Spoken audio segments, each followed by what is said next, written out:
السلام علیکم ناظرین، اس ایپیسوڈ کے شروعات میں ہم دیکھتے ہیں کائی قبیلے میں ملعون خاتون فاطمہ سے مل رہی ہوتی ہیں اور کہتی ہیں اگر ارحان وقت پہ نہ پہنچتا تو کیا ہوتا۔ فاطمہ کہتی ہے تب نہ میں بچتی اور نہ ہی یگید صاحب ماں۔ ملعون خاتون کہتی ہیں اللہ نہ کرے۔ اس لیے میں حلیمہ بھاگتی بھاگتی آتی ہے اور فاطمہ کے گلے لگ جاتی ہے، پھر اسے پوچھتی ہے بہن کیا تم ٹھیک ہو، یہ کس نے کیا ہے؟ تو فاطمہ کہتی ہے حلیمہ میں ٹھیک ہوں، فکر نہ کرو۔ ادھر کمانڈر ارحان کے سامنے گھٹنوں کے بل بیٹھا ہوتا ہے اور کارا خلیل اس کے بتائے ہوئے صندوق کا تالا تلوار سے توڑ دیتا ہے، پھر اس میں سے ایک ڈبہ نکال کے ارحان کو دیتا ہے جس میں سے ارحان تریاک نکال لیتا ہے۔ ادھر قبیلے میں عثمان صاحب بے ہوشی میں ارحان پکار رہے ہوتے ہیں اور خواب میں دیکھتے ہیں کہ ارحان ایک پتھر پہ پڑا ہوا ہے۔ عثمان صاحب اس کے پاس کھڑے ہوتے ہیں اور ان کے ہاتھ میں موجود خنجر خون آلود ہوتا ہے۔ دیکھتے ہی دیکھتے عثمان صاحب کے ہاتھ سے خنجر گر جاتا ہے۔ وہ غمگین ہوتے ہوئے ارحان کے پاس بیٹھ جاتے ہیں، پھر اس کا ہاتھ پکڑتے ہوئے کہتے ہیں اے میرے اللہ، تیری حکمت پہ کوئی سوال نہیں اٹھا سکتا،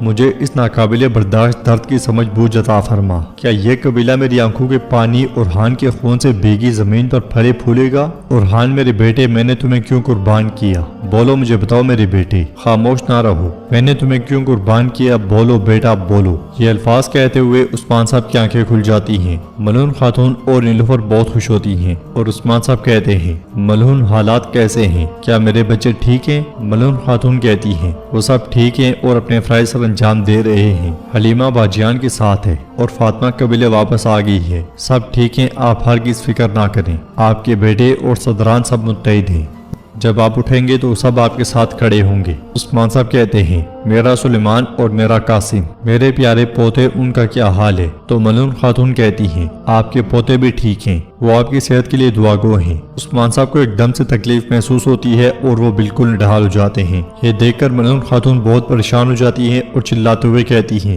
علاؤالدین کو بلاؤ، علاؤالدین کو بلاؤ۔ یہ سنتے ساتھ ہی باقی خواتین چلی جاتی ہیں۔ ادھر منگول پڑاؤ میں ارحان کہتا ہے اگر یہ کھیل ہے تو منگول کمانڈر ایک دم سے کہتا ہے نہیں نہیں نہیں، میں نے خود دیکھا تھا، میں قسم کھاتا ہوں تیمورتاش نے شفا تیار کروائی تھی عثمان سردار کو فائدہ پہنچانے کے لیے، انہیں دھمکی دینے کے لیے۔ اب مجھے جانے دو، تیمورتاش مجھے مار دے گا، مجھے بچا لو۔ مگر ارحان تلوار نکالتے ساتھ ہی اس کا گلا کاٹ ڈالتا ہے، پھر کہتا ہے چلو جلدی کرو، ہمیں اپنے بابا کے علاج کے لیے شفا جلد پہنچانی ہوگی۔ یہ کہتے ساتھ ہی ارحان اپنے ساتھیوں کے ساتھ نکل پڑتا ہے۔ ادھر عثمان صاحب کو دیکھتے ہوئے علاؤالدین ملعون خاتون سے کہتا ہے جو بھی علاج میں جانتا ہوں کام نہیں کر رہا ماں، ان کی حالت بہتر نہیں ہو رہی۔ ملعون خاتون اس سے کہتی ہیں تم تھک چکے ہو علاؤالدین، تم 2 دن سے نہیں سوئی، دن میں پوست اور رات کو اپنے بابا کے لیے۔ علاؤالدین کہتا ہے میرے بابا اس حالت میں ہیں، دشمن آ رہے ہیں، میں کیا کروں ماں، میں یہ سب اکیلے کیسے سنبھالوں؟ بھائی جہاں بھی ہو مجھے سنو اللہ کے واسطے، یہاں ہو،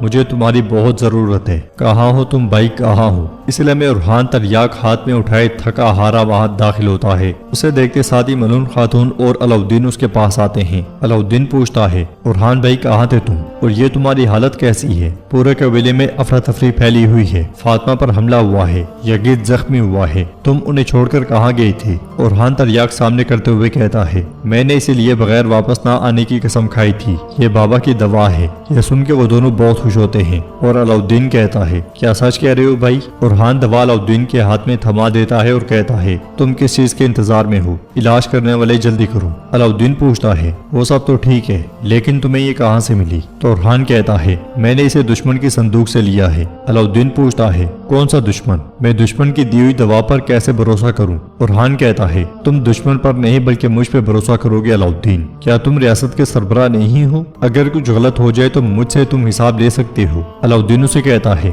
نہیں نہیں بھائی، ایسی بات نہیں ہے، اگر کوئی قیمت ہوئی تو ہم دونوں ایک ساتھ ادا کریں گے۔ یہ کہتے ساتھ وہ ایک دم تریاک لے کر آگے بڑھتا ہے اور عثمان صاحب کو پلا دیتا ہے۔ باقی خواتین بھی وہاں آ جاتی ہیں اور تریاک دیکھ کر وہ سب بہت خوش ہوتی ہیں۔ باہر سرداری خیمے کے سامنے تمام لوگ جمع ہوتے ہیں، کچھ لوگ قرآن پاک کی تلاوت کر رہے ہوتے ہیں۔ اندر خیمے میں ارحان خواتین کے ساتھ علاؤالدین کا انتظار کر رہا ہوتا ہے۔ فاطمہ کہتی ہے علاؤالدین بھائی بہترین طبیب ہیں، انہوں نے یگید کے زخم کا بھی علاج کیا ہے۔ ارحان کہتا ہے اچھی بات ہے، شہنشاہ صاحب اور دیدار خاتون بھی اب سکون میں ہوں گے۔ فاطمہ کہتی ہے بھائی مت پوچھو، انہوں نے قبیلے میں ہنگامہ کھڑا کر دیا۔ ارحان کہتا ہے ظاہر ہے وہ کریں گے، یہ اولاد کا معاملہ ہے، اگر قاسم اور سلیمان کو کچھ ہو جائے، ہے نا نیلوفر؟ نیلوفر کہتی ہے بالکل،